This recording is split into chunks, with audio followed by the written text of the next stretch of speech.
Right, Alex, people have been waiting for Goldeneye to come back in some form for many years, even though it did come back in some form in 2010, as you've talked about on the site quite a lot. And it was scheduled to come back in some form in the past, in the form of the XBLA version on 360, which for various sort of reasons, grown-up reasons, it just never happened. But it's eventually made its way back onto modern consoles. So we've got an Xbox version and we've got a Switch version, which were ported by two different teams, I believe.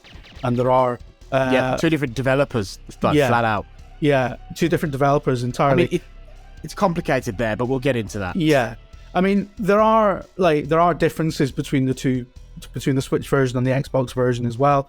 There's some really platform-specific differences, but the main thing I want to get on to is that, firstly, blanketly, it's a good thing that when games like this get re-released, like me and you talk a lot about game preservation and how important it is. But I often think that it's not just about preserving sort of ROMs or even like the original hardware. It's often like preserving the experience in a way that's palatable to newer generations of people. Yeah, definitely. And I think the cancelled 360 port, which got leaked about 2 years ago and is perfectly playable if you seek it out. I'm not going to tell you how to do it on this video, but you'll see footage of it on the video. I think it's one of the most perfect acts of game preservation that anyone ever attempted, because it preserves so much about the feel of that game. And it updates the graphics in a way that feels authentic. They've got a lot of the original team working on it to make sure that that's the case. It updated the controls in a way that made sense. Because the original control scheme is like... It's not great. I mean, it wasn't designed for dual analog stick, right? No. They had a dual analog stick mode, but it required two N64 controllers. Yeah. I mean, ahead of its time, but yeah. Yeah. But it's interesting and it's sad and it's a shame, right? In the sense that this was almost done and it got shut down at the time because you know the bond right situation in video games, at least at that time, was quite complicated. Where it was like, obviously there were multiple stakeholders, because it was like the original GoldenEye was published by Nintendo, so there's the Nintendo factor. Yeah. But Microsoft owned Rare, so I think Microsoft probably owned the code, if not the ability to publish it. And then at that time, it would have been either, depending on exactly what year you're talking about, it would have been either EA or Activision that held the Bond license in video games. Yeah. And then you end up in this situation where also you've got to get it past Eon, which is the company that owns and runs Bond, and a big part of the reason why there's been a bit of a hiatus in Bond games in general, where there just haven't been that many in the back end of Daniel Craig's eras. I think Barbara Broccoli, who sort of controls the Bond franchise, has been quite vocal about not loving the way the Bond games are just like violent shooters where Bond kills loads of people, because obviously in the films Bond also does kill a lot of people, but I guess the concept is he's a more discerning killer. He's not just mowing soldiers down, generally speaking. You know what, I do think she's got a point, but yeah. and so I think that was the big thing for IO Interactive, right? They were the first people in a long time who were able to go to her, get her, and persuade her to give. They went to her and they had a pitch that actually got them on board. So back then, I guess any one of those factors could have killed that. And it did lead to one of the best other remasters ever, which is the Perfect Dark XBLA. I guess they used what they did with GoldenEye as a base, and then they did Perfect Dark. Well, that makes sense, because if you play the 360 GoldenEye and then go and play the Perfect Dark remaster that we did get, you can see a lot of the same guiding principles are involved. Like the graphics updates are very authentic feeling, even though they're completely new assets. It's definitely a labor of love by people who understand the game on a fundamental level. Rights are hell in video games, right? Like, so they did the right thing in the sense that they didn't abandon it completely. They did Perfect Dark, which in my opinion is as good a game as GoldenEye. Video game rights are hell, and they still are, like with when it comes to Hollywood properties. That's how you end up with weird stuff like, I'm trying to think off the top of my head, like Marvel vs. Capcom 3, there's only one Spider-Man character, there's only Spider-Man, because the reason there's no Venom or Dr. Octopus or whatever in that game is because Capcom actually had to like strike a deal with whoever held Spider-Man at the time. I think that was probably Activision as well at that time. And if they'd had more than one character, they would have had to have paid more money, I guess. So, and we've had that again, right? Avengers and PlayStation, and Spider-Man only being on PlayStation in Avengers. Man, that game, rest in peace. So video game rights are always a mess. And even this, right? Like you talk about your disappointment here. I think this disappointment is about rights. So the Switch version is the same emulator that's shared across all the Nintendo Switch Online, the NSO games. Okay, right. So that emulator is designed by a company called iQ, I think. And I don't know if iQ are like a subsidiary of Nintendo or what, but basically, if people know the name iQ, that was like a console in a controller that they released during the Wii generation in China. Right.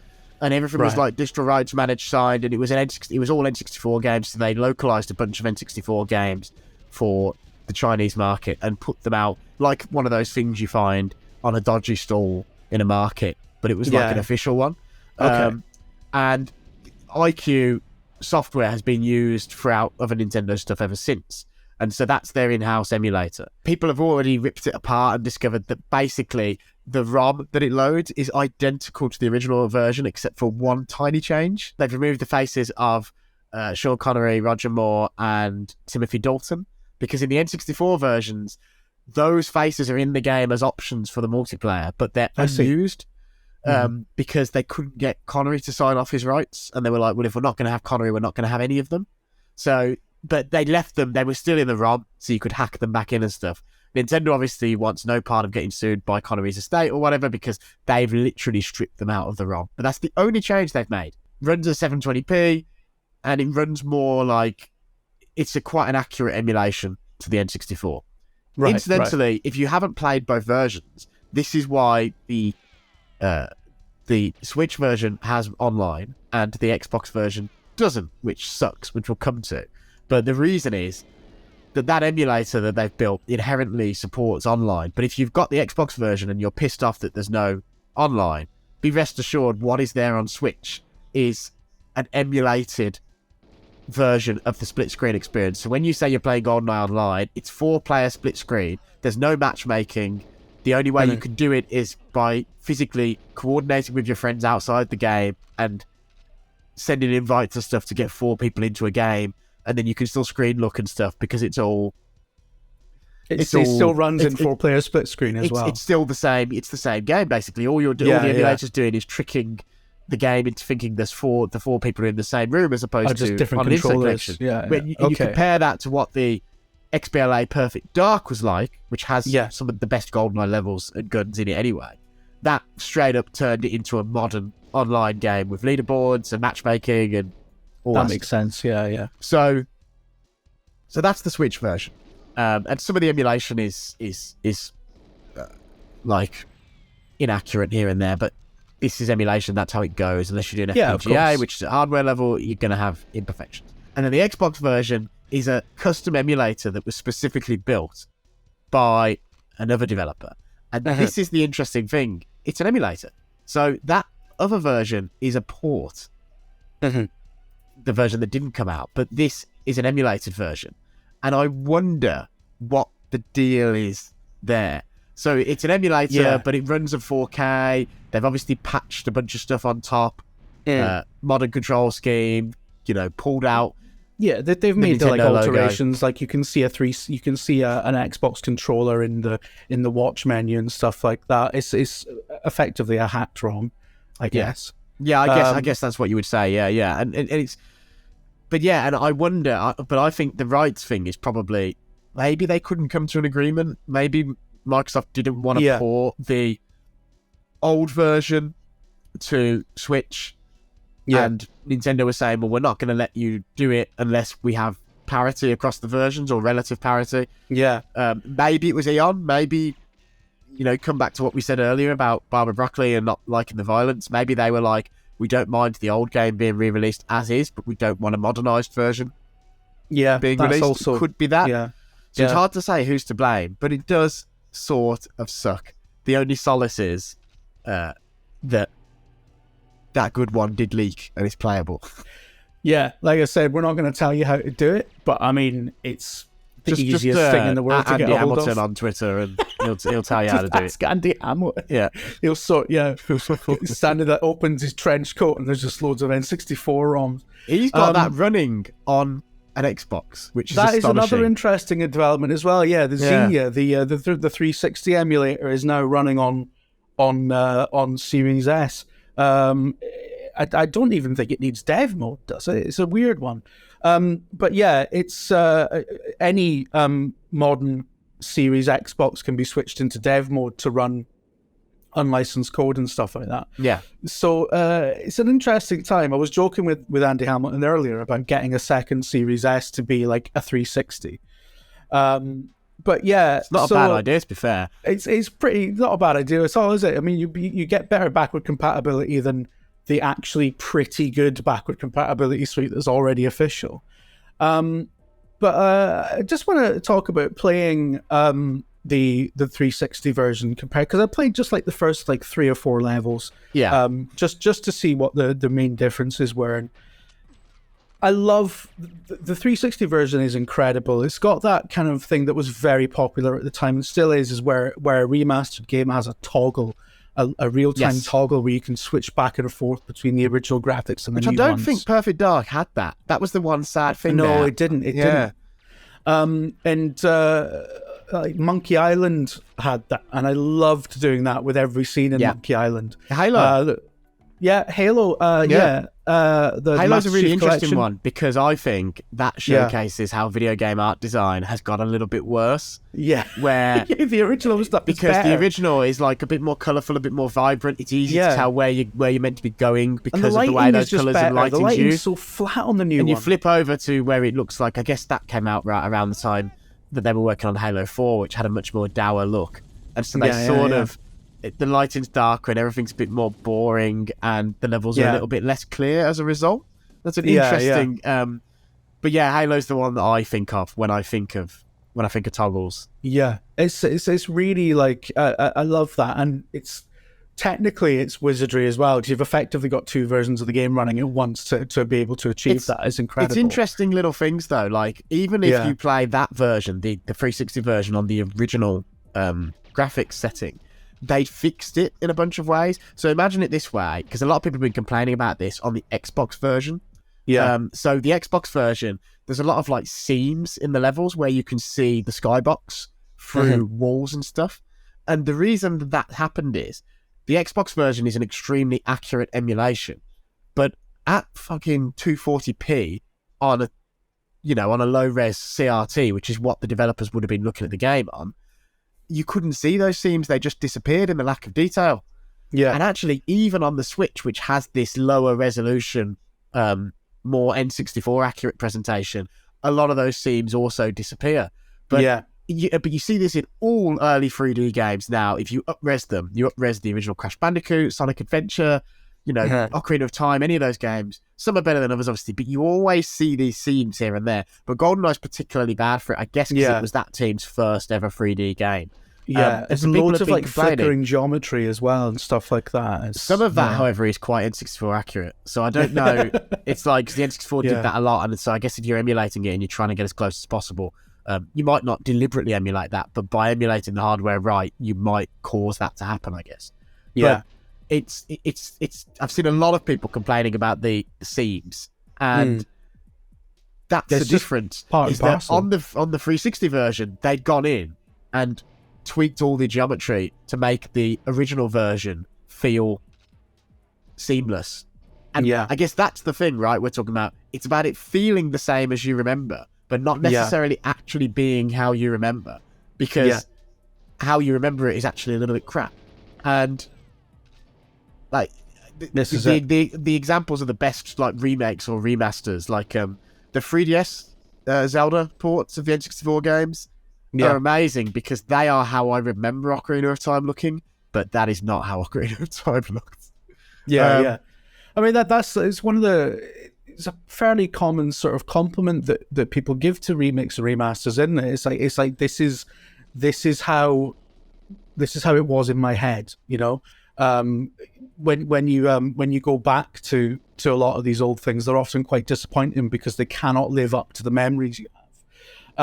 So and that's what we were talking about, you know, at the start, where the 360 version of GoldenEye, it doesn't just preserve the experience as was; it updates the experience in a really smart and an intelligent way that preserves how it felt to play. That is equally as valuable as FPGA emulation, as you know, restoring original hardware and stuff like that. I think it's all part of the mix of cultural preservation that video games need to get better at.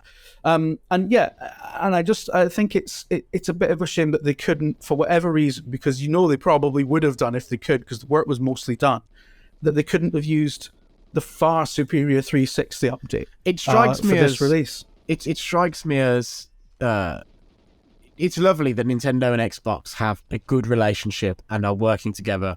Yeah, and that's led to some great stuff. That's led to Steve and Alex and Banjo in Smash, and you know, it's led to this.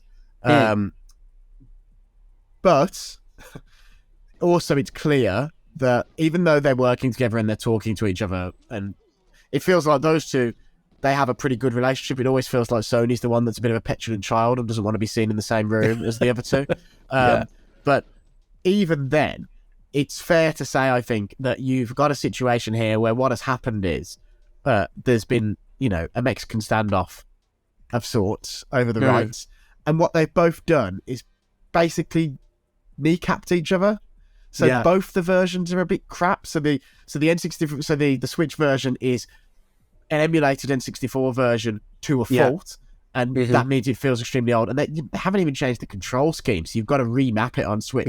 Otherwise, it's miserable. Yeah. And then the Xbox version, you've got no online, you've got no actual updated graphics. It's just running at a higher res, and you've got, as we mentioned earlier, the problems with the seams and all that sort of stuff, which is caused by, you know, all that stuff. And even how it's being sold, which is, it isn't being sold, right? Like, there's some sort of weird situation where clearly the agreement was neither of us is going to sell it. So for Switch, it goes into Nintendo Switch Online subscription. And for Xbox, GoldenEye isn't in Game Pass. That's the key thing. And you cannot buy GoldenEye. GoldenEye is inside Rare Replay, which is inside Game Pass. When they released it, they didn't release GoldenEye. They added GoldenEye as an update to Rare Replay. So, yeah. So there's a weird thing there as well, where if you want GoldenEye on Xbox and you don't have Game Pass, you can't go and buy GoldenEye for £8. What you have to do is go and buy Rare Replay, which is one of the best values on the platform anyway, and that's also going to get you the Perfect Dark remake as well, and Conquer and loads of other stuff. But so there must have been some weird clause where they couldn't even sell it. It's mental, isn't it? So I mean, who knows what the agreements were? A lot of this stuff, you know, we'll either never know, or it'll come out in some disgruntled employee's email leak in 15 years. 3 people will care. But I would say that Barbara Broccoli is 100% correct. You know, I know it's not necessarily how everyone plays GoldenEye, but you'll see in the footage here, I'm terrible at this here because I'm bad at following instructions, and it's a very objective-based FPS at a time when that wasn't necessarily a thing, which is, you know, how genius it is. But, like, you're mowing down guys with a Kalashnikov, and there's, like, 12 bodies. But I also think the Broccolis do have an understanding that the Bond franchise has changed, and they've always been very upfront about the fact that, for instance, some of those early films are incredibly problematic in terms of, it's still great films, but like Connery's era, there's a lot of really, you know, bad stuff where he's smacking women about, and like, you know, I always think of Quarrel in the first film in Dr. No, you know, who is like Bond's black sidekick, and there's this toe curling moment where Connor is like, come on, get my shoes. And it's God, like, yeah. And so there's a lot of that, and they've never really shied away from it. They've said these are historical artifacts. It's so I think they'd probably take the same attitude about games. What I would say is, I think the likelihood is that this is mostly Nintendo. Because what we do know is that the 360 version at the time went quite far along with sort of Nintendo's blessing, and the logic was there would be the game on Xbox Live Arcade, and the original N64 ROM would go onto Wii Virtual Console. And then, but some people who worked for Rare at the time have sort of said, in a very roundabout way, in a very diplomatic way, that people at Nintendo, executives at Nintendo of Japan at NCL, torpedoed it quite late on.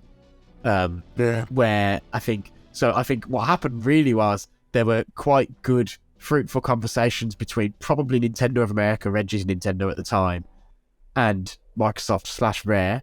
And then once it got back to NCL, they were like, a Nintendo game is going to an Xbox platform over our dead body. We'd rather not have it on. Not have it on Virtual Console at all. And because I don't think Xbox clearly doesn't have a problem with where there is a synergy. They don't have a problem with putting games on Switch. They do it a lot, And it's like, I'm pretty sure, like, is that Minecraft Legends even coming to Switch, right? Like, I think it is. Yeah, Minecraft Dungeons did. Minecraft Legends, the RTS one, is coming to Switch, and that's a new game. It's coming to PlayStation as well, actually. So Microsoft clearly doesn't have a problem with that stuff. So I think it's probably Nintendo. Yeah, and if I was Nintendo, I'm not sure I would want a situation where Xbox got the definitively vastly better version of this compared to the Switch. They're both basically the N64 ROM, so they have a bit of parity there. Well, they're parity in the sense that they've both got one advantage, but that advantage is hugely crippled. So you've got, on the Switch, you've got the online, but it's just this default emulator online, which isn't very good netcode anyway. And also, like I say, there's no matchmaking, so you can't just hop online and go, I want to play Slapperzonian Facility against three random people. You can't do it. And then Xbox has the enhanced visuals because it runs in widescreen and at 1080p or even probably 4K, but because it hasn't had any visual uplift beyond that, it sort of looks a bit crap. It's just like it falls apart at the seams. The online that is the online that is Nintendo's advantage sort of sucks, and the visual overhaul that is the Xbox advantage sort of sucks. So they've successfully sort of cancelled each other out in that sense. Everybody wins. Like I don't have much of a desire to play either version, which is a shame. But I would sooner just I would sooner send a DM to Andy Hamilton and get the 360 version. Yeah, well, I mean, I've got it up and running, and it's great. Digital Foundry did a big live stream of it when it leaked, so I'm taking that as permission to to use the footage. And you know what? It's wonderful, and they do a really interesting thing. I'm just going to finish up in a minute, but they do a really interesting thing with the toggle, where when you switch back to the N64 graphics, it's also got this filter on it that applies an N64 sort of Vaseline smear, as well, and it's like. And it looks exactly how I remember N64 games on an old CRT. There's a very specific, marvelous filter, and I highly recommend. You've had our ramblings, but for like the technical side, John from Digital Foundry has done a great analysis, and he talks a lot about. And this will either interest you or put you to sleep, right? But that's the way DF works. And I find it interesting. But John did a great video, and he's talking a lot about like the way the textures are filtered and stuff like that, where both versions aren't really right or truly accurate to the N64. And it takes something away from the presentation of the game, unfortunately. But it's a great analysis of Reddit, and they do wonderful work over there. GoldenEye finally comes back to modern consoles in an official way, and it's kind of a massive disappointment. It's great there is a legal way to play it and to own it.